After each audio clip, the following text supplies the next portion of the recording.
ओम शांति। आज फिर हम बाबा के सोमानों को धारण करेंगे और एक एक सोमानों की माला को पहनेंगे।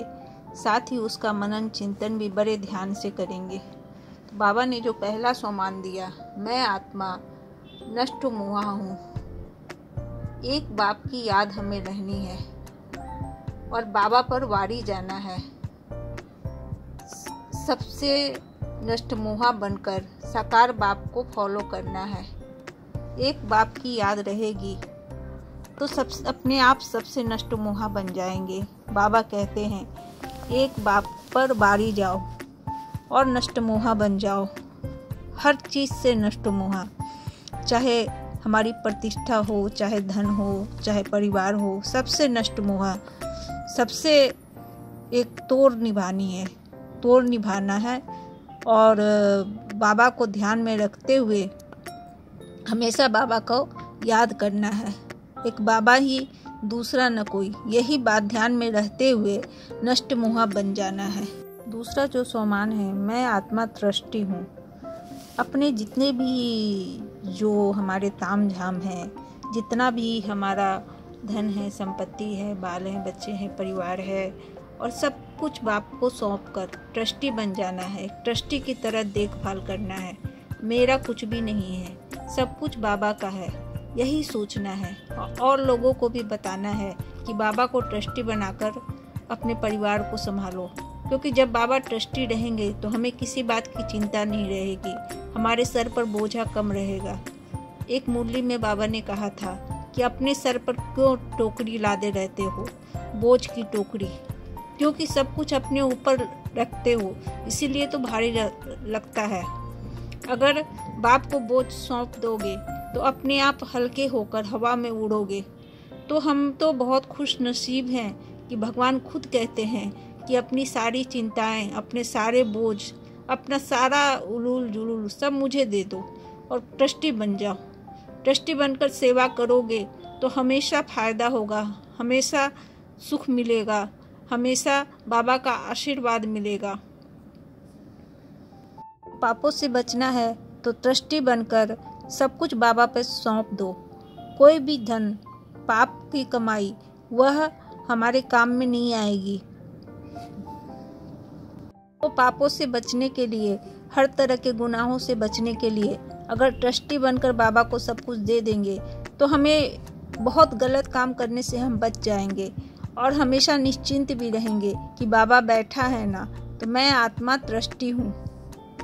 तीसरा जो सोमान है, मैं आत्मा विक्रमाजीत हूँ, कर्म इंद्रियों को जीतने वाली। अगर अंदर कोई विकल्प आए भी तो कर्म इंद्रियों से कोई भूल नहीं करना है। हमेशा यह सोचना है कि मेरी एक एक सोच पर बाबा का अधिकार है। मैं पवित्रता की देवी हूँ, मैं पवित्र आत्मा हूँ। और अगर हम अपनी कर्म इंद्रियों से भूल नहीं करेंगे तो हमारे अंदर के जितने भी जो विकार हैं वो अपने आप खत्म हो जाएंगे। जैसे पाप, क्रोध, लोभ, मोह, ईर्ष्या जैसे जो विकार हैं वो अपने आप खत्म हो जाएंगे। और हमारे दुख का कारण भी यही विकार हैं, जो हमारे अंदर होने के कारण हम दुख भी महसूस करते हैं। और हमारे मन का प्रभाव हमारे शरीर पर पड़ता है तो हमारा शरीर भी बीमार हो जाता है। तो अगर हम विक्रमाजीत बनेंगे, मतलब है कि हर कर्म इंद्रियों को जीतने वाली, तो हमारे जीवन में हमेशा सुख ही सुख होगा। चौथा जो सोमान है, मैं आत्मा तक नशीन हूँ। हमेशा ब्रह्मा बाबा को फॉलो करना है। ब्रह्मा बाबा ने हमेशा बच्चों को आगे किया, वैसे ही हमें भी अपने साथियों को आगे करना है और स्वयं बैकबोन रहकर ऐसे उनके साथ व्यवहार करना है जैसे ब्रह्मा बाबा करते थे। फॉलो फादर, ब्रह्मा बाबा के एक एक गुण को अपने में उतारना है और हमेशा उनकी जितना उनकी समीपता का अनुभव करेंगे उतना नेचुरल ये सब होते चला जाएगा। बाप के साथ खेलते, खाते, पीते, पढ़ाई करते, हर वक्त जब बाप को याद करेंगे तो उसका एक नशा रहेगा। उस नशा के कारण जिंदगी बोझ नहीं लगेगी, जिंदगी बहुत हल्की हो जाएगी और मन में एक अलग तरह का नशा छाया हुआ रहेगा, बाप के साथ होने का नशा। कौन भगवान साथ है, ऐसी भावना ही मन के अंदर बहुत ही खूबसूरत एहसास देती है कि कौन साथ है, भगवान साथ है।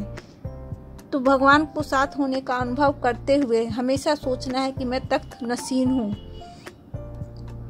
नंबर 1 बनना है और राज्य का तख्त हमें लेना है। अगर हम बाप को फॉलो करेंगे तभी हमें भविष्य का तख्त हासिल होगा। बाप के साथ का अनुभव करते हुए हमें तख्त नशीन बनना है। तो मैं आत्मा तख्त नशीन हूँ।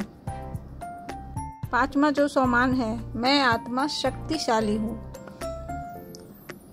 सेवा का फल और बल प्राप्त करने वाले शक्तिशाली बनो। बाबा ने आशीर्वाद दिया कि हमेशा अपने आप को मास्टर सर्वशक्तिमान समझो। अगर मास्टर सर्वशक्तिमान समझेंगे तब शक्तिशाली अनुभव करेंगे। माया के विकार के कारण हम कमज़ोर हो जाते हैं।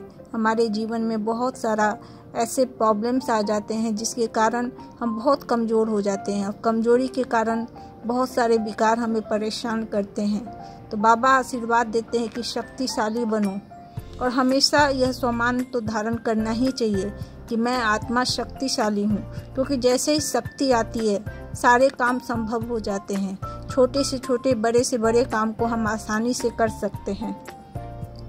और लोगों को खुद तो शक्तिशाली बनना ही है, साथ में जो लोग कमज़ोर हैं, बीमार हैं, जिनके अंदर विकार हैं, उनके लिए भी हमें मनसा से सेवा करनी है, उनको शाकाश देना है और उन्हें शक्ति प्रदान करनी है। बाबा कहते हैं कि अभी लोग बहुत दुखी हैं, बहुत प्रॉब्लम में हैं, बहुत समस्या में हैं। तो वैसी स्थिति में सबको शक्ति दो। शक्ति की अभी प्रकृति को और जो विश्व के लोग हैं उनको भी बहुत ज़रूरत है। तो शक्ति देकर हमेशा दूसरों को जब शक्ति देंगे तो शक्तिशाली महसूस करेंगे। खुद शक्तिशाली बनना है, साथ में दूसरों को भी शक्ति देनी है। अपने सेवा से, अपने चलन से, मनसा सेवा द्वारा लोगों को शक्ति देनी है। तो इस तरीके से बाबा ने अलग अलग सोमान जो हमें दिए हैं बहुत ही महत्वपूर्ण हैं। इन सोमानों को धारण करना है और इसे समझते हुए और मनन मंथन करते हुए हमें अपने दिन को बहुत ही सुंदर बनाना है। प्लीज़ चैनल को सब्सक्राइब कर दीजिएगा, लाइक और शेयर का बटन दबा दीजिएगा। ओम शांति।